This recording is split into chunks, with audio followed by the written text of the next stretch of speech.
करण और मन्नत जैसे ही मिसेस कपूर के वीवीआईपी केबिन में एंटर हुई तो दोनों की नज़र एक डॉक्टर पे चली गई जो आज पहली बार मिसेस कपूर को एग्जामिन कर रही थी। जैसे ही करण की नज़र उस डॉक्टर पे पड़ी तो उसे अपने दिल में एक बेचैनी सा महसूस होने लगा और जैसे ही उसने उस डॉक्टर को देखा तो उसकी आंखें हैरानी बड़ी हो गई और उसके मुंह से अनायास ही निकल गया, दृष्टि। करण ने दृष्टि का नाम इतना धीरे से पुकारा कि वहां मौजूद किसी को भी यह सुनाई नहीं दिया। लेकिन मन्नत जो खुद करण के एकदम पास बैठी थी, उसने सुन लिया। उसने एक बार करण की ओर देखा तो एक बार दृष्टि की ओर देखा। फिर उसने करण से धीमी आवाज में पूछा, भाई, क्या आप उन्हें पहचानते हैं? मन्नत की बात सुनकर करण ने अनजाने में ही अपना सिर हाँ में हिला दिया। तभी मन्नत ने थोड़ा सा एक्साइटेड होते हुए पूछा, कहीं आप उनको पसंद तो नहीं करते हैं? करण फिर एक बार अनजाने में ही हाँ कहने वाला था, तभी उसे एहसास हुआ कि वो क्या करने जा रहा था। उसने अपनी एक आईब्रो चढ़ा के मन्नत को देखा और फिर हल्के से उसके सिर पर चपत लगते हुए कहा, गुड़िया, कुछ ज्यादा ही दिमाग नहीं चल रहा है तेरा। अपने दिमाग को थोड़ा सा रेस्ट दो। समझ गई? मन्नत अपना सिर सहलाए हुए कहा, भाई आप बात को बदलो मत और सच सच बताओ। इस पर करण ने ना में सिर हिलाते हुए कहा, ऐसा कुछ नहीं है। वो बस मेरी जूनियर थी कॉलेज में। यह सुनकर मन्नत कुछ कहने जा ही रही थी कि तभी उस कमरे में मौजूद डॉक्टर दृष्टि ने थोड़ा सा हिचकिचाते हुए कहा, सर क्या आपके पास कुछ वक्त है? वह दरअसल मुझे मिसेस कपूर के केस को लेकर आपसे कुछ डिस्कस करना था। दरअसल भले ही दृष्टि मिसेस कपूर को चेक कर रही थी, लेकिन उसका ध्यान करण और मन्नत पर ही था। करण और मन्नत को साथ देखकर न जाने क्यों, पर उसे थोड़ा सा अजीब लग रहा था क्योंकि मन्नत और करण दोनों ही एक दूसरे के करीब बैठकर एक दूसरे के कान में फुसफुसाते हुए बात कर रहे थे। करण और मन्नत दोनों ही एकदम एक दूसरे के करीब बैठकर धीरे धीरे बात कर रहे थे क्योंकि वो लोग वीवीआईपी केबिन में थे। उन दोनों के लिए इतना फ्री होकर बात करना एकदम नॉर्मल था और हॉस्पिटल के लगभग सभी स्टाफ मन्नत और करण के बीच के रिश्ते को अच्छे से जानते थे। इसीलिए किसी को भी यह अजीब नहीं लगा। लेकिन क्योंकि दृष्टि ने पहली बार दोनों को ऐसे देखा तो उसे थोड़ा अजीब लगा।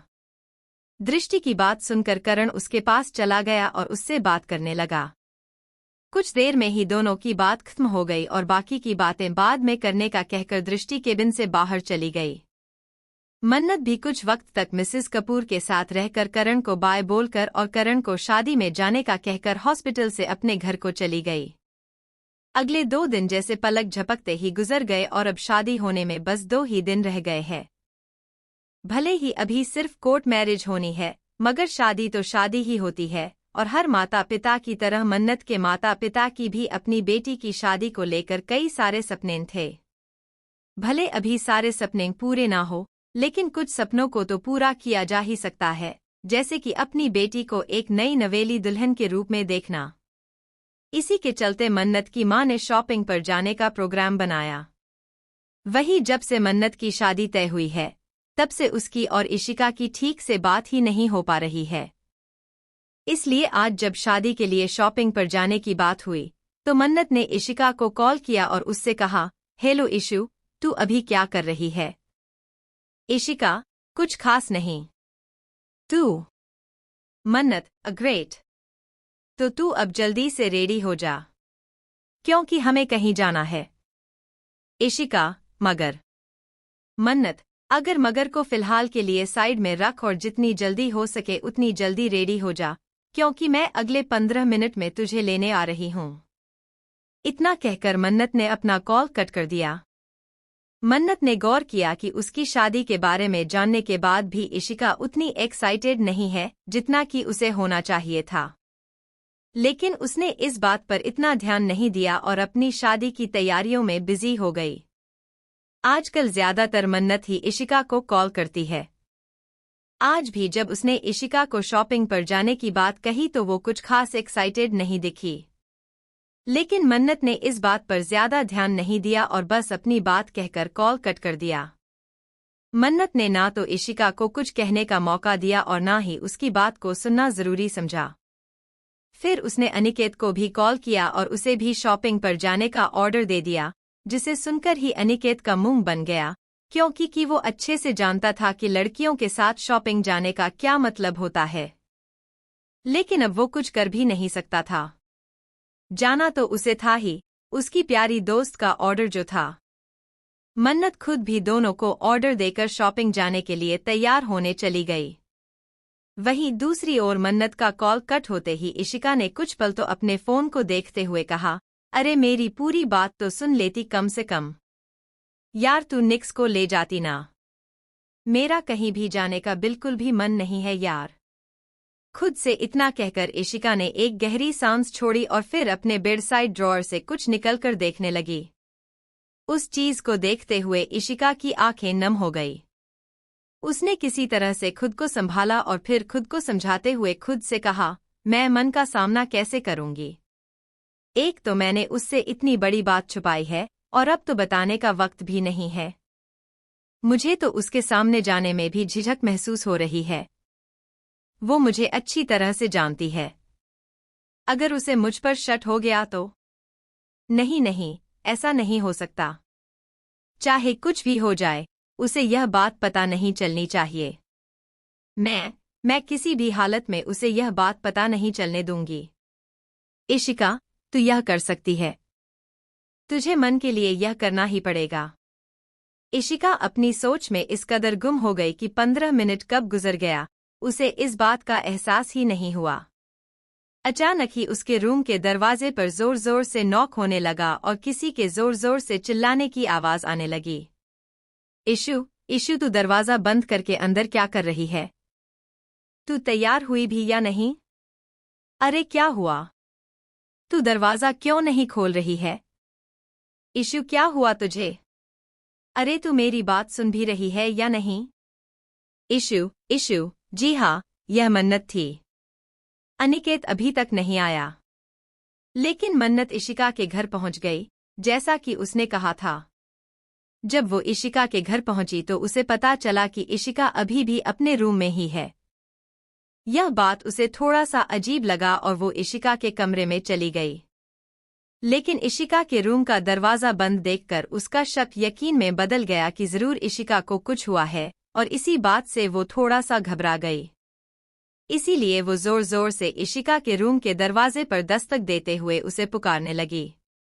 इशिका जो अपनी ही सोच में गुम होकर रोए जा रही थी, अचानक मन्नत का यूं बेसब्री से दरवाजा खटखटाने पर हड़बड़ा गई और जल्दबाजी में अपने हाथ में पकड़ी हुई चीज को बेडसाइड ड्रॉअर में रखकर अपनी आंखें पोंछते हुए जाकर दरवाजा खोल दिया। जल्दी जल्दी में इशिका ने देखा ही नहीं कि उसने ड्रॉअर बंद तो किया, लेकिन वह ड्रॉअर थोड़ा सा खुला ही रह गया। इशिका के दरवाजा खोलते ही मन्नत भी जल्दी से कमरे के अंदर आ गई और शक भरी नजरों से इशिका को देखते हुए कहा, तू रो रही थी क्या? क्या हुआ इशू? तू रो क्यों रही थी? बता मुझे। मन्नत के ऐसे डायरेक्ट पूछने पर इशिका थोड़ा सा घबरा गई और उसने मन्नत के सवाल को इग्नोर करने के लिए बस इतना ही कहा, क्या कह रही है तू? भला मैं क्यों रोने लगी? और मुझे क्या हुआ?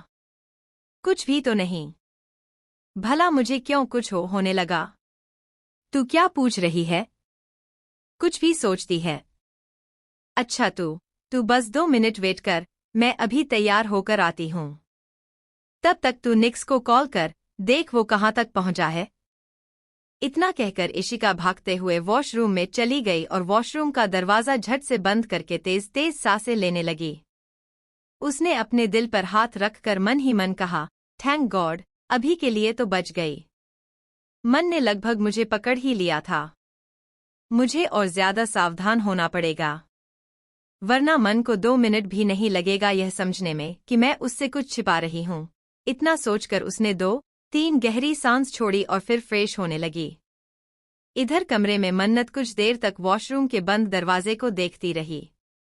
फिर उसने मन ही मन कहा, अब तक तो मुझे सिर्फ शक था कि तू मुझसे कुछ छुपा रही है, लेकिन आज तेरी इस बिहेवियर ने अब मुझे यह यकीन करने पर मजबूर कर दिया है कि तू पक्का मुझसे कुछ छुपा रही है। कोई बात नहीं, एक बार यह शादी निपट जाए बस, फिर तो मुझे अच्छे से पता है कि तुझसे सच कैसे उगलवाना है। खुद से इतना कहकर मन्नत ने अपने पर्स से फोन निकालकर अनिकेत को कॉल कर दिया। 2 रिंग में ही अनिकेत ने भी कॉल रिसीव कर लिया। मन्नत, कहाँ तक पहुंचा तू? अनिकेत, बस पहुंच ही गया। वह सामने वाले टर्निंग के आगे ट्रैफिक जाम में फंस गया हूं। क्लियर होते ही पहुंच रहा हूं। मन्नत, ठीक है। आजा। फिर दोनों ने ही कॉल कट कर दिया। मन्नत अपना फोन वापस अपने पर्स में रख कर कमरे में इधर-उधर देखने लगी। तभी उसकी नजर उस आधी खुली ड्रॉअर की ओर चली गई। जैसे ही उसने उस ड्रॉअर की ओर देखा तो उसे वहां कुछ दिखा। उसने वह चीज वहां से निकाल लिया। जैसे ही उसने उस चीज को देखा तो आंखें हैरानी और शौक से बड़ी-बड़ी हो गई। तभी उसे पीछे से इशिका की आवाज आई, मन्नत जैसे ही पीछे मुड़ी तो उसके हाथ में पकड़ी हुई चीज को देखकर इशिका बहुत ज्यादा घबरा गई और उसकी आंखें भी घबराहट की वजह से बड़ी-बड़ी हो गई। इस वक्त हाल ऐसा था कि मन्नत शौक और हैरानी से इशिका को देख रही थी, तो वहीं इशिका डर और घबराहट भरी नजरों से मन्नत को देखने लगी। इशिका जब वॉशरूम से बाहर निकली तो उसने देखा कि मन्नत ध्यान से कुछ देख रही है। क्योंकि इशिका मन्नत के पीछे खड़ी थी तो वो यह नहीं देख पाई कि मन्नत क्या देख रही है। तभी उसने मन्नत को आवाज दी। जब मन्नत उसकी ओर मुड़ी तो इशिका ने एक देखा कि मन्नत के हाथ में एक तस्वीर है। जैसे ही इशिका को यह एहसास हुआ कि मन्नत कौन सी तस्वीर देख रही है तो उसका दिल धक्का से बैठ गया। मन्नत की हाथ में इस वक्त देव की तस्वीर है, जिसके पीछे इशिका ने ईशू लव्स चिपकू लिख रखा है। दरअसल मन्नत, इशिका, अनिकेत और देव से ही एक दूसरे के साथी है। बचपन से ही देव थोड़ा शर्मीला सा था और हमेशा ही मन्नत के साथ चिपका रहता था।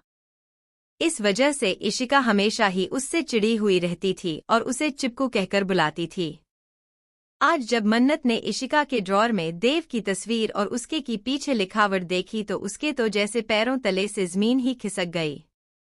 वजह यह नहीं था कि वो देव से प्यार करती है, बल्कि वजह यह थी कि अनजाने में ही सही, वो अपनी जान, अपनी बेस्ट फ्रेंड इशिका से उसका प्यार छीन रही थी।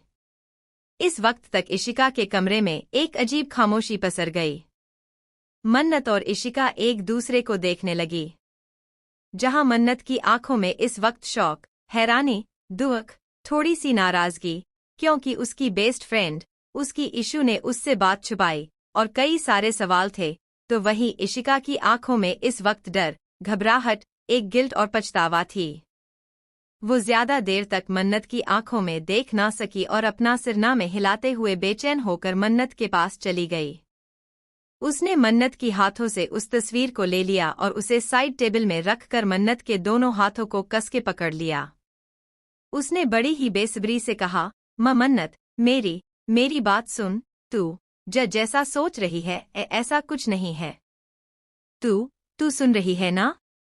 हाँ। मन्नत, बोलना। इशिका ने अपनी आखिरी शब्द बोलना कुछ इस अंदाज में कहा कि उसमें उसका डर, बेचैनी, घबराहट, बेसब्री साफ तरीके से जाहिर हो गया। तभी उन दोनों के कानों एक में एक आवाज सुनाई दी, क्या कुछ हुआ है? माहौल थोड़ा सा सीरियस लग रहा है। यह अनिकेत था जो अभी इशिका के रूम में ही आ रहा था। वो दरवाजे पर ही था जब उसे इशिका की बात सुनाई दी। लेकिन उसने इशिका की पूरी बात नहीं सुनी। उसे बस आखिरी कुछ शब्द ही सुनाई दिया। अनिकेत की बात सुनकर मन्नत और इशिका ने दरवाजे की ओर देखा। अनिकेत ने दोनों को देखा तो इसे कुछ गलत होने का अंदेशा हुआ, क्योंकि इस वक्त जहां इशिका रो रही थी तो वहीं मन्नत के चेहरे पर कोई भाव नहीं था। तो इस बार अनिकेत भी सीरियस हो गया और उसने उन दोनों लड़कियों के पास जाकर पूछा, क्या हुआ? क्या बात है? तुम दोनों इतने अजीब तरह से क्यों बिहेव रही हो? अनिकेत ने थोड़ा कंफ्यूज होते हुए पूछा। इशू, तू रो रही है क्या? तू क्यों रो रही हो? और तुझे क्या हुआ? तू इशू से ऐसे क्यों और क्या बात कर रही है जो ये ऐसे रोए जा रही है? अनिकेत की बात पर मन्नत ने अपनी नजरें इशिका के ऊपर से हटाए बिना ही कहा, क्या और क्यों हुआ यह तुम इसी से पूछ लो। मुझे तो इसने अपनी जिंदगी में मेरी जगह दिखा दी, इसीलिए तो मुझे कुछ भी बताना जरूरी नहीं समझा। क्या पता शायद तुम्हें कुछ बता दे, अगर तुम इसकी जिंदगी में थोड़ा सा भी मायने रखते हो तो। इतना कहकर मन्नत ने इशिका के हाथों से अपना हाथ छुड़ाया और उसके कमरे से बाहर निकल गई। मन्नत के ऐसे जाने से इशिका रोते हुए उसे पुकारने लगी और उसके पीछे जाने को हुई कि तभी अनिकेत ने उसका हाथ पकड़ के उसे रोक लिया। अब तक तो अनिकेत भी यह समझ गया कि बात सही में सीरियस है, वरना मन्नत छोटी मोटी बातों पर ऐसे रिएक्ट नहीं करती। अनिकेत ने मौके की नज़ाकत को समझा और थोड़ा सीरियस होकर इशिका से कहा, जाने दे उसे। तुझे भी पता है कि वो नहीं रुकेगी। वैसे बताएगी बात क्या है? क्योंकि जिस तरह से वो गई है, मुझे नहीं लगता है कि कोई मामूली वजह या बात है। जैसे ही अनिकेत ने यह कहा तो इशिका लड़खड़ाकर धम से बैठ गई। वह तो अच्छा है कि पीछे उसका बिस्तर था, नहीं सीधा जमीन पर ही गिर जाती। अब वो बुरी तरह से रोने लगी। अनिकेत भी समझ रहा था सिचुएशन को, इसीलिए उसने आगे इशिका से और कुछ नहीं पूछा और उसके साइड में बैठते हुए उसे गले लगाकर उसका पीठ सहलाने लगा। जैसे ही इशिका यह महसूस हुआ, उसने भी कस के अनिकेत को पकड़ लिया, मानो अगर धीरे से पकड़ेगी तो फिर कहीं अनिकेत भी उसे छोड़कर ना चला जाए। काफी देर तक इशिका ऐसे ही रोती रही और अनिकेत उसका पीठ सहलाता रहा। फिर धीरे धीरे वो शांत होने लगी। उसका रोना अब सिसकियों में बदल गया। जब अनिकेत को यह एहसास हुआ कि अब इशिका शांत होने लगी है, तो उसने फिर एक बार इशिका से मन्नत की नाराजगी की वजह जानना चाहा। इस बार इशिका ने भी सिसकते हुए ही अनिकेत को सब कुछ बता दिया और अपनी नजरें झुका ली। इशिका की बात सुनकर अनिकेत तो जैसे सदमे में ही चला गया। कुछ पल तक तो उसने बिना पलकें झपकाए एकटक बस इशिका को ही देखता रहा। जब इशिका को अनिकेत की तरफ से कोई रिएक्शन नहीं मिला, तो उसने अपनी पलकें उठाकर अनिकेत को देखा जो उसे ही एकटक देख रहा था। इशिका ने धीरे से पूछा, तू कुछ कहेगा नहीं? इस पर अनिकेत ने वैसे ही हैरानी से देखते हुए जवाब दिया, क्या तूने कुछ कहने लायक छोड़ा भी है? यह क्या कर दिया तूने यार? तू अच्छे से जानती तो है कि वो कितनी सेंसिटिव है। फिर भी। इतना सुनते ही एक बार फिर से इशिका की आंखें नम हो गई। उसने रोते हुए ही कहा, अब तू भी ऐसे बोलेगा? जानती हूँ बहुत बड़ी गलती हो गई है। पता है कि वो कितनी सेंसिटिव है। टाइम मशीन होता तो शायद वापस जाकर अपनी गलती सुधार भी लेती, लेकिन ऐसा तो नहीं हो सकता ना। क्या करूं अब, बस हो गई गलती। अब तू ही बता मैं क्या करूं? इशिका को वापस से ऐसे रोते हुए देखकर अनिकेत ने गहरी सांस छोड़ते हुए मन ही मन सोचा, यह दोनों भी अजीब ही है। जहां आजकल सब एक दूसरे की खुशियां छीनने में लगे हैं, वहीं यह दोनों एक दूसरे की खुशी के लिए एक दूसरे से ही लड़ रहे हैं, और अब मन नाराज हुई बैठी है। और यहाँ मैं बेचारा इन दोनों की इस लड़ाई में फिर से एक बार पीसने जा रहा हूँ। हाँ, चल बेटा अनिकेत, लग जा काम पर, वरना यहाँ ये रो रो कर बाढ़ ले आएगी तो वहाँ वो मोहतरमा मुंह में रसगुल्ला ठूस कर बैठी रहेगी। मतलब सबसे बात करना बंद करके अपने कमरे में नहीं तो अपने फेवरेट गार्डन में जाकर बैठ जाएगी। लेकिन कुछ भी हो, मैं खुश हूँ कि मैं भी इन दोनों का दोस्त हूँ। आखिर एक दूसरे की खुशियों के लिए मरमिटने वाले कहाँ मिलते हैं आज के ज़माने हैं। लेकिन मैं यह कह सकता हूँ कि मेरे पास दुनिया की ऐसी सबसे अच्छी दो दोस्त है। खुद अपने मन में इतना कुछ सोच लेने के बाद उसने फिर एक बार इशिका को देखा जो अभी भी रो रही है। अनिकेत ने ना में अपना गर्दन हिला दिया और इशिका के कंधे पर हाथ रखकर कहा, अच्छा ठीक है, तू ज्यादा टेंशन मत ले, मैं जाकर बात करता हूँ उससे। लेकिन वो कहाँ तक मानेगी यह मुझे नहीं पता। तू अच्छे से जानती तो है उसे। वैसे तो वो काफी नर्म दिल की है, लेकिन अगर कोई बात उसके दिल में लग गई तो उसे मनाना कितना मुश्किल हो जाता है, क्या तुझे नहीं पता? पर फिर भी तेरे लिए मैं कोशिश करता हूँ। अनिकेत की बात पर इशिका ने अनिकेत का हाथ पकड़कर उसे अपनी नम आंखों से देखते हुए कहा, निक्स प्लीज, यह आखिरी बार है। आगे से मैं कभी भी ऐसी गलती नहीं करूंगी। प्लीज यार, बस इस बार मना ले उसे। आई प्रॉमिस, बस लास्ट टाइम के लिए मेरी हेल्प कर दे। जैसे ही इशिका ने अपनी बात पूरी की तो अनिकेत ने अपना मुंह बिगाड़ते हुए कहा, लास्ट टाइम? सच में? यह सुनते ही इशिका थोड़ा सा झेंप गई। उसने अपनी नज़र चुराते हुए इधर-उधर देखा और फिर कहा, अच्छा ठीक है। भले ही लास्ट टाइम के लिए नहीं, पर तू मेरी हेल्प कर रहा है और बस अब डिसाइड हो गया। अभी तू जल्दी से मन के पास जा और उसे मना। इतना कहकर इशिका ने हाथ पकड़ के अनिकेत, जो कि आराम से इशिका के बिस्तर पर बैठा हुआ था, उसे वहां से उठाया और लगभग धकेलते हुए उसे अपने कमरे से बाहर निकाल दिया और कहा, अब उसे मनाने के बाद ही मुझसे बात करना। अनिकेत को तो कुछ पल समझ में ही नहीं आया कि उसके साथ यह क्या हो गया। कमरे के बाहर जाते ही अनिकेत ने हैरानी से इशिका को देखा और ना मैं अपना सिर हिलाते हुए वहां से चला गया। जैसा कि अनिकेत ने कहा था, मन्नत इस वक्त अपनी फेवरेट जगह, अपने घर के पीछे बनी गार्डन में बैठी हुई थी। उसका चेहरा इस वक्त भावशून्य है। वो इस वक्त एकदम शांत लग रही है और बस एक और अपना ध्यान केंद्रित किए हुए कुछ देख रही है। जब मन्नत अपनी ही ख्यालों में कहीं गुम थी, तभी वहां पर अनिकेत जाता है। मन्नत तो अपने आप में इस हद तक गुम थी कि उसे यह महसूस ही नहीं हुआ कि कब अनिकेत आकर उसके बाजू में बैठ गया। अनिकेत ने भी उसे कोई आवाज नहीं दी और बस वहीं बैठकर उसके कुछ कहने का इंतजार करता रहा। जब कुछ वक्त गुजर जाने के बाद भी मन्नत बिना कुछ कहे बिल्कुल शांत सी बैठी रही, तब अनिकेत ने ही बात की पहल करते हुए कहा, इशू के बारे में ही सोच रही है ना? उसने जो किया। इसके आगे अनिकेत कुछ और कह पाता। मन्नत ने उसकी बात काटते हुए कहा, उसने कोई छोटी मोटी गलती नहीं बल्कि पाप किया है।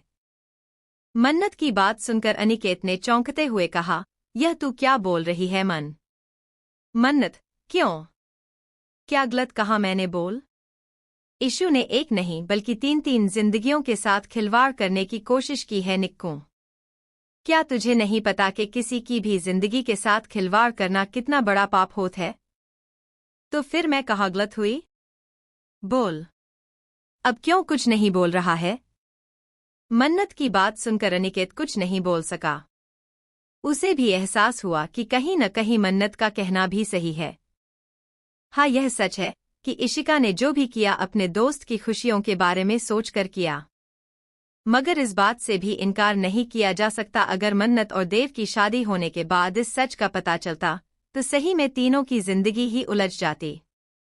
अनिकेत जब अपने मन में यह सब सोच रहा था, तभी मन्नत ने आगे कहा, तुझे पता है, यह ख्याल मेरे दिल और दिमाग से जा ही नहीं रहा है कि अगर शादी के बाद यह सच सामने आता तो तब मैं क्या करती?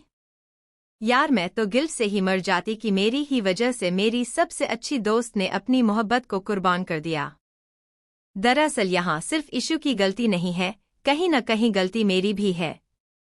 मैं ही अपनी उलझनों में इस कदर उलझ गई कि मुझे मेरे आसपास की लोगों की जिंदगी में क्या हो रहा है इस बात का पता नहीं चला। मैं खुद को उसकी बेस्ट फ्रेंड कहती हूँ। वो लड़की मेरे सामने हमेशा हंसती मुस्कुराती रही और अपने मुस्कुराहट के पीछे अपने दर्द को छुपाती रही। लेकिन मैं उसका बेस्ट होने के बावजूद मुझे इस बात का एहसास तक नहीं हुआ। बेस्ट फ्रेंड तो छोड़ो, मैं तो शायद उसका फ्रेंड बनने के लायक भी नहीं हूँ। उसका क्या, मैं किसी का दोस्त बनने लायक नहीं हूँ। मन्नत अपनी ही धुन में बोले जा रही थी। अनिकेत समझ गया कि मन्नत बहुत ज्यादा इमोशन हो गई है। इससे पहले कि वो आगे कुछ और कह पाती, अनिकेत उसकी ओर घूम गया और उसे दोनों कंधों से कस के पकड़ते हुए कहा, यहाँ तू क्या बोले जा रही है? बुद्धू लड़की, तू अच्छी नहीं बल्कि बहुत अच्छी दोस्त है। अरे, मैं तो अपनी दोस्ती और अपने दोनों दोस्तों पर बहुत ज्यादा प्राउड फील करता हूँ। समझी? पागल लड़की, कुछ भी सोच रही है। अनिकेत के ऐसे बोलने पर मन्नत खुद को और रोक न सकी और उसके दिल में दबे जज्बात आंसू बनकर बह निकले। वो अनिकेत को टाइटली हग करके रोने लगी। मन्नत को ऐसे रोते हुए देखकर अनिकेत ने मन ही मन कहा, अजीब पागल है दोनों ही। एक दूसरे से झगड़ा भी करते हैं और झगड़ा करने के बाद एक दूसरे के लिए रोते भी है। एक दूसरे से बात भी नहीं करना है, पर एक दूसरे के बिना रह भी नहीं सकते हैं। हे ऊपर वाले, तूने भी चुन के दोस्त दिए हैं मुझे, इतना सोचकर अनिकेत अपने मन में ही मुस्कुराया। कुछ देर तक यूं ही रोने के बाद मन्नत अब थोड़ी शांत हो गई। जब अनिकेत को यह एहसास हुआ तो उसने मन्नत से पूछा, तो अब क्या सोचा है, चले? इस पर मन्नत, जो अब तक अनिकेत को हग किए हुए थी, वो उससे अलग होकर सवालिया नजरों से उसकी ओर देखते हुए पूछा, कहाँ? तब अनिकेत ने मन्नत को देखते हुए कहा, कहाँ मतलब? इशू से मिलने। उस बेचारी का तो रो रो कर बुरा हाल है। वो तो अभी भी यही सोच रही है कि तू उससे नाराज हो गई है और अब तू उसे कभी माफ नहीं करेगी। अनिकेत की बात सुनकर मन्नत का चेहरा एक बार फिर से भावहीन हो गया और उसने उसी अंदाज में कहा, हाँ तो तुझे यह किसने कह दिया कि मैंने इशू को माफ कर दिया है? मैंने उसे अभी तक माफ नहीं किया और उसने जो किया उसकी सजा तो उसे मिलकर रहेगी। इतना कहकर वो एक बार फिर से बिना भाव के चेहरे के सामने की ओर देखने लगी। अनिकेत, जिसे लगा कि अब सब कुछ ठीक हो जाएगा, मन्नत की बात सुनकर उसकी आंखें हैरानी से बड़ी बड़ी हो गई। वो अपनी हैरान नजरों से मन्नत को देखते हुए मन ही मन सोचा, क्या ये वही मन्नत है जो हमेशा इशू की गलती करने पर उसको दिए जाने वाली सजा को आगे बढ़कर खुद पे ले लेती थी? आज वही मन्नत इशू को सजा देने की बात कर रही है। इसका तो अब एक ही मतलब है कि इस बार मामला सही में बहुत सीरियस है और मन इस बार इतनी आसानी न तो शांत होने वाली है और ना ही ये इशू को इतनी आसानी माफ करेगी। जहां एक ओर मन्नत अपनी उलझनों में उलझी हुई थी, वहीं दूसरी ओर आर्य भी बहुत ही ज्यादा परेशान था। ऑफिस का माहौल भी इस वक्त तक बहुत टेंशन भरा हो गया था, क्योंकि आर्य को अब तक मन्नत की शादी रोकने के लिए कोई सबूत नहीं मिला। वो अपने ऑफिस में परेशान बैठा हुआ था और उसका गुस्सा 7वें आसमान में था।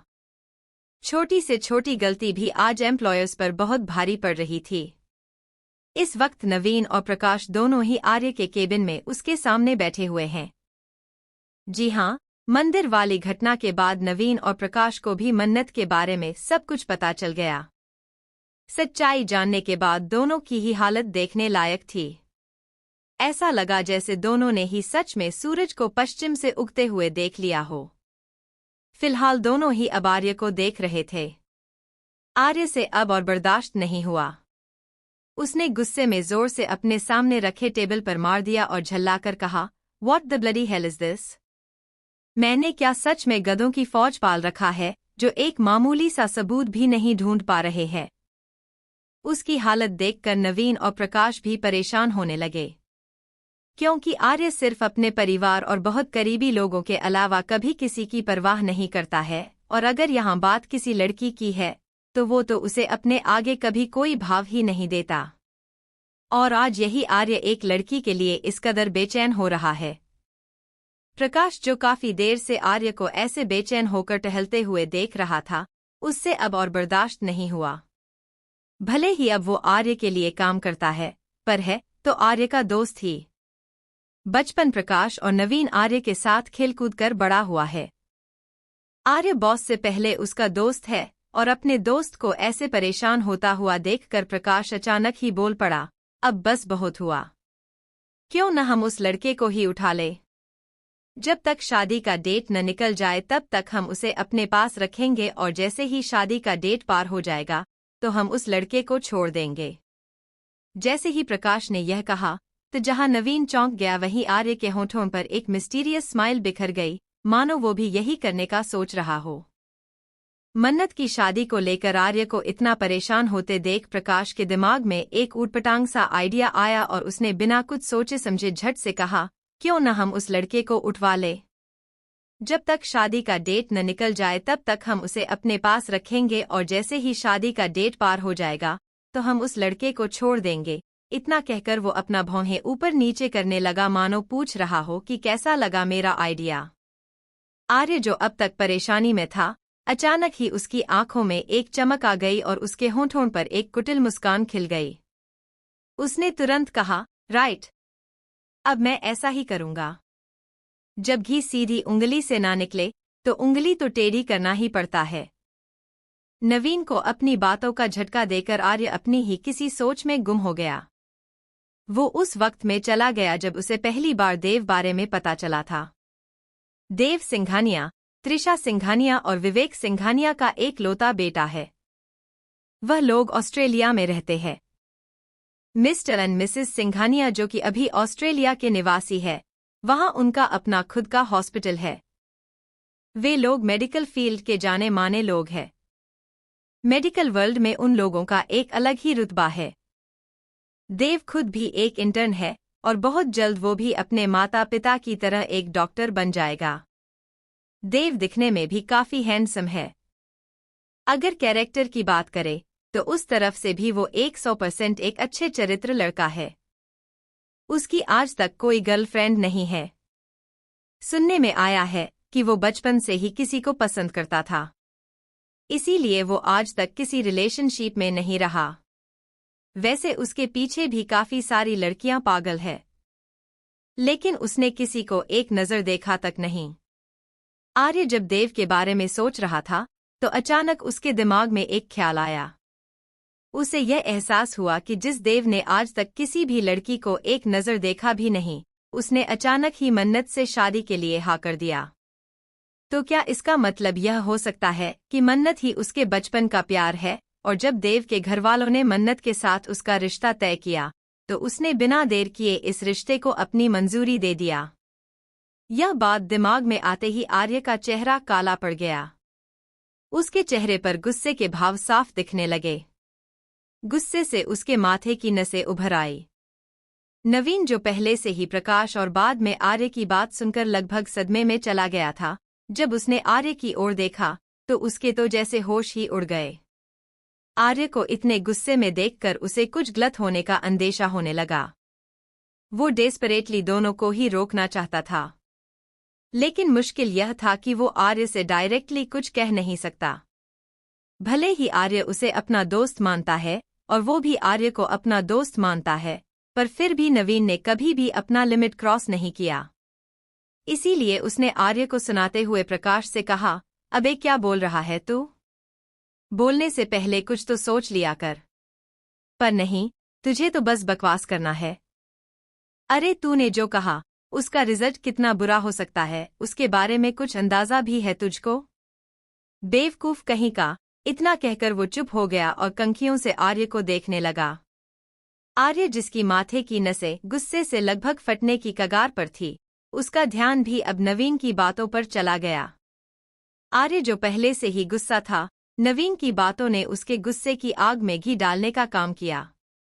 उसने गुस्से में अपने एक एक शब्द को चबाते हुए नवीन से कहा, तुम्हारा कहने का क्या मतलब है? तुम किस तरह की रिजल्ट की बात कर रहे हो? नवीन, जो भी कहना है साफ साफ कहो। यूं घुमा फिरा के बात करने की जरूरत नहीं है। आर्य के बात सुनकर नवीन के पसीने छूटने लगे। उसने ने मन ही मन भगवान याद किया और एक गहरी सांस छोड़कर डरते डरते कहा, मतलब अगर आपने उस लड़के को पहले किडनैप किया और बाद में छोड़ दिया तो वो जाकर अपने घरवालों को और मिस मन्नत के घरवालों को यह बात बता देगा, और फिर अगर उन लोगों ने इस बारे में पुलिस कंप्लेंट किया तो फिर सच्चाई बाहर आने में देर नहीं लगेगी। और अगर मन्नत मैडम को पता चला कि इसके पीछे आपका हाथ है तो क्या वो आपको कभी माफ करेगी? उल्टा वो आपसे नफरत ना करने लगे। लास्ट वाली लाइन कहते हुए बेचारे की हालत बहुत खराब हो गई। बेचारा पहले से ही डरा हुआ था, फिर भी उसने बहुत हिम्मत करके कह तो दिया, लेकिन अब आर्य का चेहरा देखकर उसे अपने ऊपर ही गुस्सा आने लगा और अपनी ही कही बात पर उसे पछतावा होने लगा। आर्य जो पहले से ही गुस्से में लाल पीला हुआ पड़ा था, उसका चेहरा अब पहले से भी ज्यादा कठोर हो गया और वो अपनी आग उगलती हुई नजरों से नवीन को ही घूरने लगा, जैसे वो अभी नवीन को जलाकर खाक कर देगा। आर्य का ऐसा गुस्सा देखकर तो एक पल के लिए प्रकाश भी सहम गया और नवीन बेचारे की तो सांसें ही हलक में अटक गई। उसके पैर बुरी तरह से कांपने लगे। उसने किसी तरह से अपना थूक गटका और फिर हकलाते हुआ कहा, नहीं, मतलब कि वह तो अगर आप इस बेवकूफ की बात मानते तब तो ऐसा होता, लेकिन आप ऐसा कुछ थोड़ा ही ना करेंगे। नवीन की बात सुनकर भी आर्य के चेहरे पर कोई बदलाव नहीं आया। वह कुछ देर तक यूं ही नवीन को घूरता रहा। फिर वो अचानक ही जोर जोर से हंसने लगा और अपनी जगह से उठकर धीमी कदमों से नवीन के पास जाने लगा, जिसे देखकर ना सिर्फ नवीन बल्कि प्रकाश के भी रोंगटे खड़े हो गए। दूसरी ओर मन्नत के घर में इस वक्त काफी टेंशन भरा माहौल हो गया। मेहरा निवास के लिविंग रूम में इस वक्त 3 परिवार यानी कि मन्नत, उसके माता पिता, देव, उसके माता पिता, इशिका, उसके माता पिता और अनिकेत बैठा हुआ था। जहां इशिका अनिकेत के बाजू में अपना सिर झुकाए हुए एक सोफे पर बैठी हुई थी, वहीं मन्नत और देव उनके सामने वाले सोफे पर बैठे हुए थे। मन्नत अपने सीने के पास दोनों हाथ बांधे हुए इशिका को बिना किसी भाव के देख रही थी। देव का चेहरा भी इस वक्त भावशून्य था। बाकी रहे सभी पेरेंट्स, तो वे लोग भी उन चारों के सोफे के बाजू वाले सोफे पर बैठ के चारों को हैरत भरी नजरों से देख रहे थे। ऐसा लग रहा था जैसे किसी को कुछ भी समझ में नहीं आ रहा है कि यहाँ क्या हो रहा है। उसी समय सभी के मन में चल रहे सभी सवालों को शांत करते हुए मन्नत ने इशिका से उसी सख्त अंदाज में पूछा, मिस इशिका, मेरे दोस्त निक्कू ने मुझसे कहा कि मैं एक बार ही सही आपकी बात भी सुन लूं। तो बताइए, आपके पास अब और क्या बाकी रह गया है कहने के लिए? मन्नत के मुंह से ऐसी बातें सुनकर इशिका की आंखें भर आई। उसने अपनी पनीली आंखों से मन्नत की ओर देखते हुए कहा, मन, तू इस तरह से क्यों बोल रही है? मन्नत को इशिका की आंखों में आंसू बिल्कुल भी अच्छी नहीं लग रही थी। फिर भी उसने खुद को बहुत मुश्किल से रोक रखा और ऐसा दिखाया जैसे उसे इशिका के आंसुओं से कोई फ़िक्र नहीं पड़ता है। उसने वैसे ही बेरुखी से कहा, इस तरह से मतलब? किस तरह से? इस पर इशिका ने बेचैनी से कहा, तू मुझसे ऐसे क्यों बात कर रही है जैसे कि मैं तेरी दोस्त नहीं बल्कि कोई और हूं? तो क्या यह सही नहीं है? क्या गलत है इसमें? क्या सच में तू मुझे अपना दोस्त मानती भी है? मन्नत ने तुरंत इशिका के बातों का जवाब देते हुए कहा। मन्नत की बात सुनकर इशिका तुरंत अपनी जगह से उठकर मन्नत के सामने जाकर घुटनों के बल बैठ गई और उसका हाथ पकड़कर कहा, हाँ, गलत है, सब गलत है। क्या तू नहीं जानती है कि तू सिर्फ दोस्त नहीं जान है मेरी? तो फिर यह अनाप शनाप बातें क्यों बोल रही है? बस तू एक बार कह कर के देख, अरे तेरे लिए तो जान भी हाजिर है मेरी। जान नहीं चाहिए तेरी, जान नहीं चाहिए। तूने कहा कि तू मुझे अपना दोस्त मानती है। तो फिर ठीक है, साबित कर अपनी दोस्ती, मन्नत ने एकदम भावहीन चेहरे के साथ कहा। तो इशिका ने भी बेचैन होकर कहा, हाँ ठीक है। बोल तू, मैं क्या करूं जिससे मेरी दोस्ती साबित हो सके? तू जो बोलेगी मैं वही करूंगी। मन्नत, बोलने से पहले सोच ले। क्या सच में तू वह कर पाएगी जो मैं बोलूंगी? इशिका ने डेस्परेटली अपने शब्दों पर जोर देते हुए जवाब में कहा, हाँ, मैं करूंगी। मैं सब करूंगी। तू बोल तो सही। तू जो बोलेगी मैं वह ही करूंगी। इस पर मन्नत ने फिर एक बार अपने भावहीन चेहरे के साथ कहा, तो फिर ठीक है, तुझे शादी करनी पड़ेगी और वह भी मेरी शादी से पहले। जैसे ही इशिका ने सुना कि मन्नत उसकी शादी करवाना चाहती है, तो उसे लगा जैसे उसके पैरों तले से जमीन ही खिसक गई। वो एकदम बुत बन गई। उसे ना तो कुछ और सुनाई दे रहा था, ना ही कुछ समझ में आ रहा था। वो बिना पलकें झपकाए एकटक बस मन्नत को ही देखने लगी। उसके शब्द जैसे उसके गले में ही अटक गए। इशिका को यह यकीन ही नहीं हो रहा था उसकी मन उससे ऐसा कुछ करने को कह सकती है। क्या उसकी मन उससे इतना नाराज हो गई है? इशिका अपने ही सोच में गुम थी कि तभी उसे फिर एक बार मन्नत की आवाज सुनाई दी, क्या हुआ मिस इशिका? क्या मैंने आपसे ऐसा कुछ मांग लिया जो आप मुझे दे नहीं सकती? इशिका को तो समझ में ही नहीं आया कि वो मन्नत की इस सवाल का क्या ही जवाब दे। कुछ पल उसके होंठ खुलती और बंद होती रही, लेकिन उसके गले से कोई आवाज नहीं निकली। इशिका को ऐसे देखकर मन्नत ने फिर एक बार कहा, बोलो इशिका, अब तुम चुप क्यों हो? क्या अब तुम अपनी दोस्ती साबित नहीं करना चाहती हो? बोलो। मन्नत ने इशिका के दोनों बाजुओं को पकड़ के लगभग झकझोरते हुए कहा। तो इस बार अनिकेत उन दोनों के पास आकर इशिका को मन्नत की पकड़ से छुड़ाते हुए कहा, मन यह तू क्या कर रही है? तू ऐसे कैसे अचानक से इशिका की शादी का फैसला ले सकती है? तू क्या भूल गई कि इशिका की मम्मी पापा भी है और उसकी शादी का फैसला लेने का हक उनका है ना कि तेरा? तो फिर तू सिर्फ अपनी जिद के चलते उसके जिंदगी का फैसला कैसे ले सकती है? अनिकेत की बात सुनकर मन्नत ने उस पर अपनी तीखी नजर डाली और फिर उसने अपने उसी अंदाज में कहा, मैं ले सकती हूँ और मुझे पता है कि मैं बिल्कुल सही कर रही हूँ। निक्कू, तू अच्छी तरह से जानती है कि यह कैसी है। अगर एक बार मेरी और देव की शादी हो जाएगी तो ये लड़की जिंदगी में फिर कभी भी किसी और से शादी ही नहीं करेगी और हमेशा मेरे पति को अपने दिल में बसाए उससे ही प्यार करती रहेगी। मुझे यह बिल्कुल मंजूर नहीं है कि मेरा पति मेरे अलावा किसी और की दिल में रहे, फिर चाहे वो मेरी सबसे अच्छी दोस्त ही क्यों न हो। इसीलिए मेरा यह फैसला बिल्कुल सही है। इतना कहकर उसने इशिका की ओर देखा और कहा, क्यों, है न इशिका? तो फिर क्या फैसला है तुम्हारा, बोलो। क्या तुम मेरी यह शर्त मानने के लिए तैयार हो? क्या तुम इस शादी के लिए तैयार हो? इतना कहकर मन्नत इशिका को एकटक देखने लगी। मन्नत के ऐसे देखने से इशिका असहज महसूस करने लगी। उसने अपनी लड़खड़ाती हुई जुबान में कहा, शादी? ऐसे कैसे? मतलब, मैं कैसे? इशिका को शब्द ही नहीं मिल रहे थे जिससे वो अपनी बात कह सके। मन्नत, क्यों? तू कैसे का क्या मतलब है? क्या तू शादी नहीं करेगी? इशिका, नहीं, नहीं, ऐसी बात नहीं है। वो दरअसल शादी। मन्नत, हाँ शादी। क्यों? तूने ही तो कहा था कि मेरी माफी के लिए तू अपनी जान भी दे सकती है। लेकिन मैंने तो तुझसे तेरी जान नहीं मांगी। बस इतना ही चाहती हूं कि तू शादी कर ले। क्या तेरे लिए यह जान देने से भी ज्यादा मुश्किल है? ठीक है, अगर तू यह नहीं कर सकती है तो अब मैं भी यह शादी नहीं करूंगी और तू भी यह भूल जाना कि हम दोनों कभी दोस्त भी थे। अपनी बात खत्म करके मन्नत जैसे ही मुड़कर जाने को हुई तभी उसे इशिका की आवाज सुनाई दी, मैं तैयार हूं। मैं इस शादी के लिए तैयार हूं। लेकिन इतनी जल्दी कैसे होगा? I mean, शादी के लिए दूल्हा भी तो चाहिए होगा और इतनी जल्दी वो दूल्हा कहाँ से मिलेगा? मतलब, तू समझ रही है ना मन?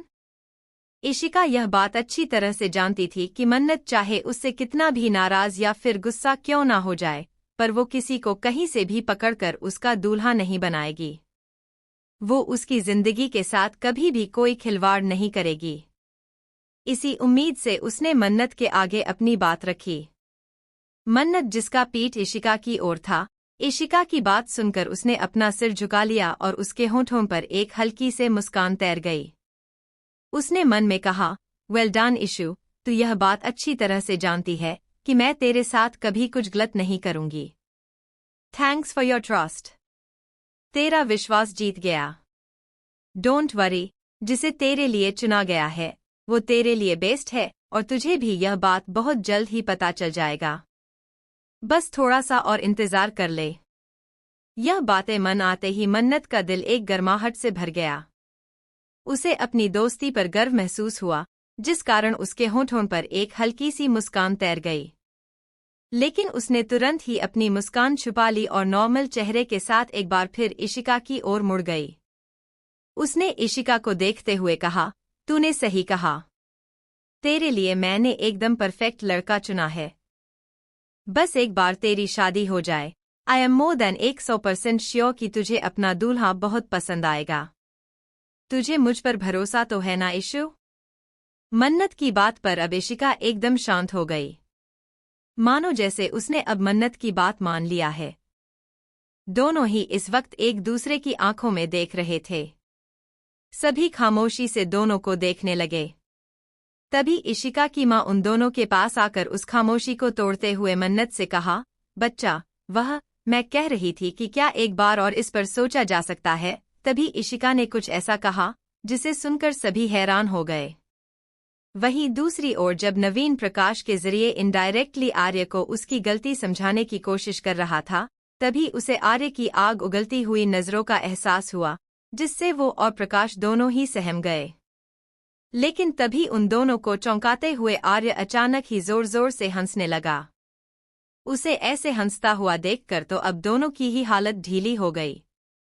तभी आर्य अपनी चेयर से उठकर नवीन के पास गया और उसके कंधे पर हाथ रखकर कहा, तुम्हें क्या लगता है नवीन, यह जो तुम प्रकाश को समझाने के आड़ में मुझे यह सब कह रहे हो, क्या मुझे समझ में नहीं आ रहा है? बस इतना ही सुनना था और नवीन हड़बड़ा गया। वो कुछ कहने को हुआ कि तभी आर्य ने उसे रोकते हुए कहा, जो कुछ भी तुम कहने की कोशिश कर रहे हो मुझे यह सब पहले ही पता है। पर क्या ना, अब यह आर्य पार की लड़ाई बन गई है और मेरे पास अब कोई दूसरा रास्ता नहीं है।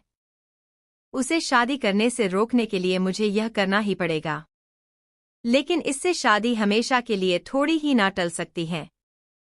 आप उस लड़के को जब छोड़ देंगे तब नवीन को आर्य से बहुत डर लग रहा था। इसीलिए वो इसके आगे और कुछ नहीं कह सका। लेकिन प्रकाश कहाँ अपनी हरकतों से बाज आने वाला था। नवीन की बात को पूरा करते हुए उसने कुछ ऐसा कहा जिसे सुनकर एक और जहां नवीन को और टेंशन हो गई वहीं आर्य के चेहरे पर एक कुटिल मुस्कान खिल गई। प्रकाश, नवीन सही कह रहा है। अगर आप उस लड़के को छोड़ देते हैं तो बाद में वो लोग शादी कर सकते हैं। इससे तो अच्छा यही होगा कि आप खुद मिस मन्नत से शादी कर लीजिए। प्रकाश की बातें सुनकर नवीन को तो अब चक्कर ही आने लगा। उसका मन हुआ कि वो प्रकाश का गला ही दबा दे। उसने मन ही मन अपना माथा पीट लिया और मन में कहा, यह पागल सांड हमेशा बनती हुई बात को बिगाड़ के ही छोड़ता है। क्या इस बेवकूफ दिख नहीं रहा है कि हमारे सर वैसे ही इस वक्त पागल प्रेमी बने हुए हैं और यह पागल सांड इनकी इस दीवानगी की आग में हवा देने का काम कर रहा है।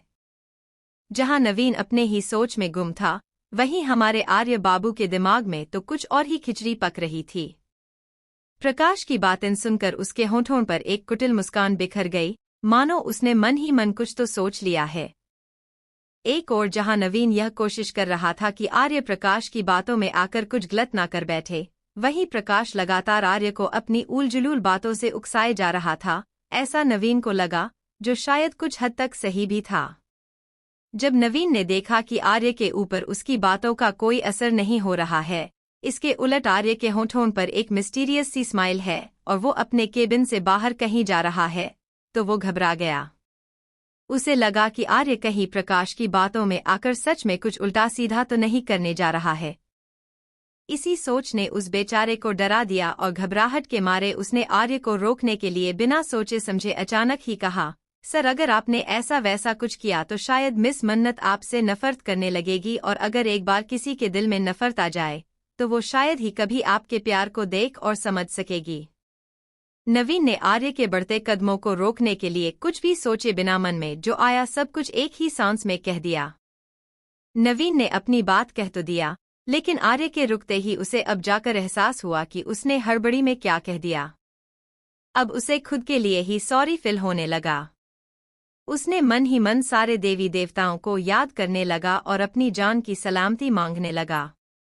अगर उसका बस चलता तो वो टाइम ट्रैवल करके कुछ पहले जाता और खुद को यह सब बोलने से जरूर रोक लेता।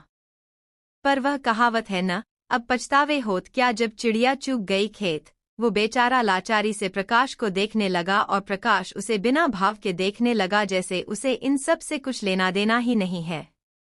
जैसा कि नवीन ने सोचा, उसकी बातें सुनकर आर्य के बढ़ते कदम जो कि लगभग उसके केबिन के दरवाजे तक पहुंच गए थे, वहीं रुक गए। मन्नत, उसकी जाना उससे नफरत करेगी, यह सुनते ही उसे एक बार फिर से गुस्सा आने लगा।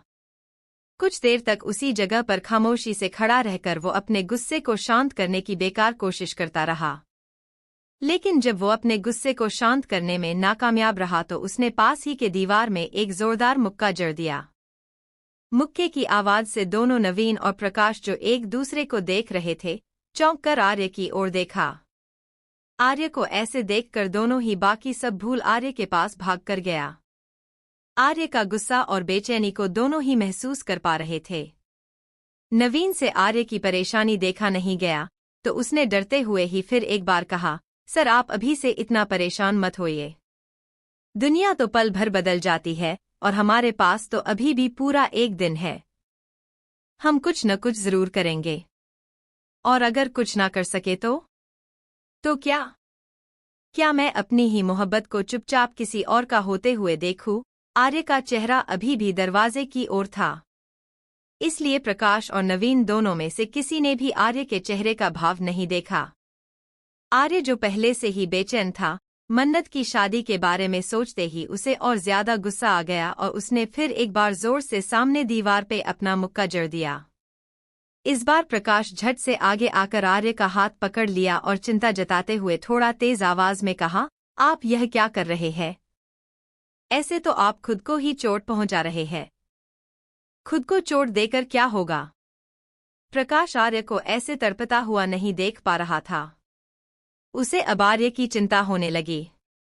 लेकिन आर्य को तो अलग ही चिंता खाए जा रहा था। उसे तो जैसे प्रकाश का कहा कुछ भी सुनाई ही नहीं दिया। अब तक नवीन भी उन दोनों के पास आ गया। उसने जैसे ही आर्य के हाथ को देखा तो उसके आंखें हैरानी से बड़ी हो गई। उसके हथेली का ऊपरी हिस्सा सूज गया और बुरी तरह से लाल हो गया, मानो अभी खून निकलने लगेगा। अब नवीन को भी आर्य की चिंता होने लगी और उसने आर्य को दिलासा देते हुए कहा, सर आप चिंता मत कीजिए। आपने उसे जो काम दिया है, उस काम को वो हर हाल में पूरा करने की कोशिश करेगा। और अगर वो अपना काम पूरा नहीं कर पाया तो? नवीन, तब क्या करना चाहिए? हाँ, इस बार आर्य ने नवीन की आंखों में देखकर कहा। नवीन ने भी कुछ पल के लिए आर्य की आंखों में फिर उससे अपनी नजरें हटाते हुए कहा, अगर उससे वह काम नहीं हुआ तो आप जो चाहेंगे वही होगा। नवीन ने आर्य के सामने यह कह तो दिया, लेकिन उसने मन ही मन भगवान को याद करते हुए कहा, हे भगवान, अब सब कुछ आपके हाथ में है। बस इतना कर दीजिए कि सर जल्दबाजी में अपने दिल हाथों मजबूर होकर कोई गलती ना कर बैठे, जिससे बाद में उनके पास पछताने के साथ अलावा और कुछ ना बचे। दरअसल नवीन भी आर्य की दिल की हालत समझ रहा था, पर वो यह भी नहीं चाहता था कि आर्य भावना में बहकर कोई गलती कर बैठे। दूसरी ओर इशिका को भी यह समझ में आ गया कि मन्नत उसकी शादी करवाएं बिना मानेगी नहीं। इसलिए जब उसकी मां ने मन्नत से एक बार फिर उस शादी को लेकर सोचने को कहा तो इशिका ने उनकी बात वहीं पर रोक दिया और कहा, ठीक है मन, अगर तेरी माफी की कीमत मेरी शादी है तो मुझे यह सौदा मंजूर है। अब तो कोई चाहे तो भी यह शादी नहीं रुकेगी। हर हाल में यह शादी तो अब होकर रहेगी। इतना कहकर वो किसी को कुछ भी कहने का मौका दिए बिना ही दूसरे कमरे में दौड़कर चली गई और जोर से उस कमरे का दरवाजा बंद कर दिया। इशिका ने इतना जोर दरवाजा बंद किया कि उसकी आवाज बाहर मौजूद सभी को सुनाई दिया। कमरे के अंदर इशिका दरवाजे लगकर ही नीचे बैठ गई और अपना चेहरा घुटने में छुपाकर रोने लगी। उसकी तो जैसे आज दुनिया ही उजड़ गई। इशिका ने रोते हुए अपने मन में कहा, तू मेरी मन नहीं है। मेरी मन इस हद तक बेरहम नहीं हो सकती जो मेरे दर्द को ना समझे। अरे जो एक चींटी के मरने पर भी रो देती है, वो इतनी बेरहमी से मेरे जज्बातों का खून नहीं कर सकती। तू मेरी मन हो ही नहीं सकती।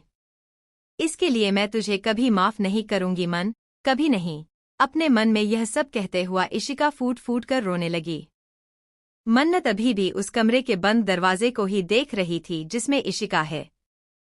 उसने मन ही मन कहा, मैं जानती हूँ इशू, इस वक्त मैं तुझे तेरी दुश्मन लग रही हूँ। तू यही सोच रही है ना कि मैं तेरी मन हो ही नहीं सकती। तेरी मन तो तेरी आंखों में एक बूंद आंसू भी बर्दाश्त नहीं कर सकती, तो फिर आज कैसे तेरी मन तेरी इन आंसुओं की वजह बन गई। पर तू चिंता मत कर मेरी जान। अब बस 2 दिन और थोड़ा सा इंतजार कर ले। तेरे सारे सवालों का जवाब अब तेरे शादी वाले दिन ही तुझे मिल जाएंगे। खुद में यह सब सोचते हुए मन्नत के होठों पर एक हल्की सी मुस्कान थी। जब मन्नत अपने ही ख्यालों में खोई हुई थी, तभी उसे देव की आवाज सुनाई दी जो कह रहा था, देव, मन्नत, क्या यह थोड़ा ज्यादा नहीं हो गया? नहीं मतलब वो कितना रो रही थी। देव ने हिचकिचाते हुए इतना कहा ही था कि उसे मन्नत की घूरती हुई आंखें दिखी और वो बेचारा सकपका गया। इससे आगे वो कुछ और कह पाता, उसे मन्नत की आवाज सुनाई दी। मन्नत ने उसे घूरते हुए कहा, क्या बात है, मेरे दोस्त की कुछ ज्यादा ही चिंता नहीं हो रही है तुम्हें? तुम तो अपना खैर मनाओ जो मैंने तुम्हें कोई सजा नहीं दिया। क्योंकि तुमने मुझे पहले ही सच बताया था, इसलिए तुम इतनी आसानी से छूट गए। लेकिन तुमने भी मुझसे उसका नाम नहीं बताया। इसके थोड़ा सा पनिशमेंट तो तुम्हें भी मिलना ही चाहिए। इसलिए तुम्हारा पनिशमेंट यही है कि सब कुछ जानते हुए भी तुम इशिका की कोई मदद नहीं कर पाओगे। और अगर तुमने मेरी बातों को हल्के में लिया और इशिका की मदद करने की कोशिश भी की, तो शादी के बाद मैं तुम्हें एक अच्छा सा सबक सिखाऊंगी। याद रखना मेरी बात। देव को अच्छे से धमकाने के बाद उसने अपनी मम्मी पापा की ओर देखा और कहा, मम्मा, पापा, चलिए चलते हैं। हाथ में अब बस 2 दिन ही बाकी है और अभी भी शादी की कितनी सारी तैयारियां करनी बाकी है। मन्नत के ऐसे तेवर देखकर तो अनिकेत के होश ही उड़ गए और वो अपनी आंखें बड़ी करके तब तक मन्नत को ही देखता रहा जब तक कि सभी अपने अपने घर को चले नहीं गए। देखते ही देखते अगले 2 दिन जैसे पंख लगाकर उड़ गए। जहां एक तरफ आर्य बुरी तरह से झल्लाया हुआ था, वहीं इशिका का तो रो रो कर बुरा हाल हो गया था। सच तो यही है कि उसने भले ही मन्नत के लिए जोश में आकर इस शादी को हाँ कह दिया है, लेकिन अब उसे अपने ही फैसले पर पछतावा होने लगा। उसे अजीब सी बेचैनी और घबराहट होने लगी। उसे ऐसा लगने लगा जैसे कि वो देव को हमेशा हमेशा के लिए खो देने वाली है और यही ग्याल उसे अंदर ही अंदर खाए जा रही है। इशिका बहुत ही मुश्किल से सबके सामने खुद को नॉर्मल दिखाने की कोशिश कर रही थी, लेकिन वो यह बात तो भूल ही गई कि चाहे वो लाख अपने दर्द को छुपाने की कोशिश कर ले, पर वो मन्नत और अनिकेत से कुछ नहीं छुपा सकती। आखिरकार वह दिन भी आ ही गया जिस दिन इशिका और मन्नत की शादी होनी है। एक ओर जहां मन्नत आज काफी खुश दिख रही थी, तो वहीं इशिका अपने चेहरे पर एक जबरदस्ती की मुस्कान सजाए हुए थी। भले ही दूसरों को इशिका के इस मुस्कान के पीछे का दर्द दिखाई नहीं दिया, मगर अनिकेत और मन्नत अच्छे से उसकी तकलीफ को समझ रहे थे। इशिका को इतनी तकलीफ में देखकर अनिकेत ने मन्नत से कहा, मन, मैं जानता हूं जो इशू ने किया है वह गलत है, पर क्या उस बात लिए उसे इतनी बड़ी सजा देना सही है? देख तो, बेचारी का चेहरा कितना मुरझा गया है। अनिकेत की बात पर मन्नत ने हल्का सा मुस्कुराते हुए कहा, निक्कू, तू उसकी अभी की तकलीफ को देखकर इतना बेचैन हो रहा है, पर जरा यह तो सोच जब बस कुछ ही देर में उसे उसके दूल्हे के बारे में पता चलेगा, तब उसकी क्या हालत होगी। तू सोच भी नहीं सकता कि मैं इसकी रिएक्शन देखने के लिए अभी से कितनी एक्साइटेड हूं। यह बात मन्नत ने इतना चहकते हुए कहा कि उसे सुनकर अनिकेत के चेहरे पर भी मुस्कान खिल गई। उसने मन्नत के माथे पर हल्का सा चपत लगते हुए कहा, पागल कहीं की, तूने एक बार भी सोचा क्या होता अगर वो कोई गलत कदम उठा लेती तो? इस पर मन्नत ने भी बड़े ही कॉन्फिडेंस के साथ कहा, लगता है तू अभी भी इशू को अच्छी तरह से जान नहीं पाया। वो मेरी इशू है। वो कुछ भी कर सकती है, पर अपनी मुश्किलों से हारकर वो कभी भागेगी नहीं और ना ही कोई गलत कदम उठाएगी। ऊपर से अगर उसने मन्नत से कोई वादा किया हो, तो उस वादे के लिए तो वो मौत से भी लड़ जाए, तो फिर वो अपना वादा निभाए बिना कैसे कोई गलत कदम उठाएगी? समझा कुछ? और फिर आंटी अंकल भी तो है उस पर नजर रखने के लिए। शादी के लिए तो फिलहाल वो घर पर ही है, इसीलिए कुछ भी गलत करने का तो कोई सवाल ही नहीं उठता। मन्नत की बात सुनकर अनिकेत के होठों पर एक प्यारी सी मुस्कान बिखर गई। उसने मन्नत को साइड हग करते हुए कहा, सच में तुम दोनों ही पागल हो। तुझसे बेहतर उसे और उससे बेहतर तुझे कोई नहीं जान सकता, यहां तक कि मैं भी नहीं। अनिकेत की बात सुनकर मन्नत के चेहरे पर भी एक प्राउड वाली मुस्कान बिखर गई, मानो अनिकेत जो कह रहा था वह बिल्कुल सच है। देखते ही देखते कोर्ट में जाने का समय भी हो गया। क्योंकि शादी का समय सुबह 11 बजे तय हुआ था, तो चारों परिवार सुबह लगभग 9:30 बजे ही कोर्ट जाने के लिए निकल गए, जिससे उन्हें ट्रैफिक में फंसना ना पड़े, और अगर बाई एनी चांस वे लोग ट्रैफिक में फंस भी जाए तो उनके पास ट्रैफिक से निकलकर कोर्ट में पहुंचने का समय रहे। जहां एक और मन्नत की तरफ से सभी शादी में जाने के लिए निकल गए, वहीं आर्य का गुस्सा इस वक्त 7वें आसमान में था। वो इस वक्त अपने फार्म हाउस में था। आर्य पिछली रात ही फार्म हाउस में आ गया था। उसकी हालत देखते हुए नवीन और प्रकाश भी उसके साथ ही आए थे। प्रेमलता जी को किसी बात की कोई चिंता ना हो, इसीलिए उन दोनों ने मीटिंग का बहाना बना दिया और कहा कि अगले 2 दिनों तक किसी इम्पोर्टेंट प्रोजेक्ट मीटिंग के लिए उन लोगों को ऑफिस में ही रहना पड़ेगा। प्रेमलता जी ने भी इस बात को आसानी से मान लिया, क्योंकि अक्सर आर्य को ज्यादा काम का प्रेशर पड़ने पर ऑफिस में ही रुकना पड़ता था। तब नवीन और ए भी उसके साथ ही रहते थे। आर्य अभी उसके फार्म हाउस में ही था। इस वक्त उसके बेडरूम में काफी तबाही मची हुई थी। उसका फोन फिर एक बार टूटकर फर्श पर बिखरा हुआ था। ज्यादातर चीजें इधर उधर बिखरी हुई थी और फर्श पर कांच के टुकड़े भी बिखरे पड़े थे। कमरे की हालत देखकर ही समझ में आ रहा था कि आर्य इस वक्त किस हद तक गुस्से में है। नवीन और प्रकाश चाहकर भी कुछ नहीं कर सकते थे। आर्य, जो कि अपने दोनों हाथों से सिर को पकड़े बैठा था, उससे अब और इंतजार नहीं हुआ। वो अपनी जगह से उठा और जल्दी से कमरे के बाहर चला गया। जब वो फार्म हाउस से बाहर जाने लगा तो नवीन थोड़ा डरते हुए उसके सामने आया और कहा, आर्य, तुम इस हालत में कहाँ जा रहे हो? नवीन की बातों ने आर्य गुस्से की आग में घी डालने का काम किया। उसने गुस्से में अपनी दांत पीसते हुए कहा, मैं कहाँ जा रहा हूँ, क्या तुम्हें नहीं पता नवीन? और फिर क्या मुझे तुम्हें हर बात बताना चाहिए? आर्य का गुस्सा देखकर नवीन 2 कदम पीछे हट गया। वो आर्य का हालत समझ पा रहा था, इसलिए उसने आर्य की बातों का बुरा नहीं माना। लेकिन डर के मारे बेचारा आगे और कुछ बोल नहीं पाया। नवीन को ऐसे डरते हुए देखकर प्रकाश आगे आकर कुछ कहने को हुआ कि तभी नवीन का फोन बजने लगा। फोन की आवाज सुनकर एक पल के लिए आर्य के बढ़ते कदम रुक गए, लेकिन तुरंत ही उसने वापस अपने कदम दरवाजे की ओर बढ़ा दिया।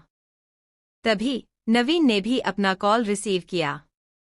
कॉल रिसीव होते ही नवीन ने थोड़ी ऊंची आवाज में आर्य को सुनाते हुए बेचैनी से कहा, शमशेर, तुम कहाँ हो? तुम्हें जो काम करने के लिए दिया गया था, क्या तुमने वह किया? आर्य ने जैसे ही नवीन के मुंह से शमशेर का नाम सुना तो वो तुरंत ही पीछे मुड़कर नवीन के पास चला गया और उसके हाथों से उसका फोन लगभग छीनते हुए बस 2 ही शब्द कहा, काम हुआ। शमशेर ने जैसे ही फोन पर आर्य की आवाज सुनी तो उसने जल्दी से कहा, यस बॉस, सबूत मिल गया है। मैंने आपके फोन पर भेजने की कोशिश की, लेकिन आपका फोन स्विच ऑफ आ रहा है। इसीलिए मैंने सबूत नवीन सर के फोन में भेज दिया है। आप एक बार देख लीजिए। शमशेर के इतना बोलते ही आर्य ने कॉल कट कर दिया और तुरंत ही नवीन को उसका फोन देकर लॉक खोलने का ऑर्डर दिया। नवीन ने भी आर्य की बात मानते हुए फोन का लॉक खोलकर आर्य को अपना फोन दे दिया। आर्य ने झट से नवीन के हाथों से उसका फोन ले लिया और गैलरी में जाकर एक वीडियो देखने लगा जिसे अभी अभी शमशेर ने ही भेजा था। जैसे जैसे आर्य वीडियो देख रहा था, उसके चेहरे की मुस्कान और ज्यादा गहरी होती गई। उसने एक कुटिल मुस्कान के साथ कहा, अब बस कुछ देर और इंतजार कर लो जाना, क्योंकि मैं आ रहा हूँ तुम्हारी दूसरी शादी रोकने के लिए और तुम्हें हमेशा हमेशा के लिए अपना बनाने आ रहा हूँ मैं। मन ही मन खुद से यह सब कहकर वो नवीन का फोन अपने साथ लिए ही अपने गाड़ी की ओर बढ़ गया और तेजी से फार्म हाउस के बाहर निकल गया। नवीन और प्रकाश, जो आर्य के इस बिहेवियर से शॉक में चला गया था, गाड़ी की आवाज सुनते ही होश में आया और फिर वे दोनों भी आर्य के पीछे अपनी गाड़ी लेकर फार्म हाउस के बाहर निकल गए।